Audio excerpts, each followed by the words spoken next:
بے شک حسین پہ رونا میرے نبی کی سنت. ہر شے کو بدعت نہ بناؤ. آپ تو ان کی شہادت سے پہلے رو رہے ہیں. وہ آنکھ ہی کیا جو آل رسول کے مصائب پہ نہ روئے. وہ کیا آنکھ ہے، وہ کیا ایمان ہے، وہ کیا انسان ہے.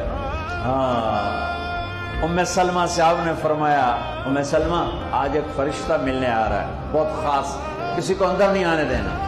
بس ام سلمہ پیرے پہ کھڑی ہو.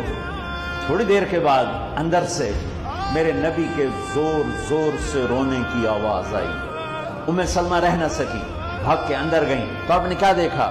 آپ نے حسین کو یوں سینے سے چمٹایا ہوا، بلک بلک سسک کے رو رہے تھے. آپ کے آنسو آپ کے رخسار اور داڑھی پر اتر کر رہے تھے. ام سلمہ نے کہا میرے ماں باپ قربان یا رسول اللہ، کیا ہوا؟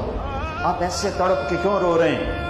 تو آپ نے روتی آواز میں کہا، بہتے آنسوؤں کے ساتھ، کپ کپاتے بدن کے ساتھ، کہ ام سلمہ یہ فرشتہ جو مجھے ملنے آیا تھا یہ میرے بچے کو دیکھ کر کہہ رہا ہے کہ آپ کی امت اس بچے کو قتل کر دے گی، اور جہاں اس کا خون گرے گا وہ مٹی مجھے دکھائی ہے اس نے.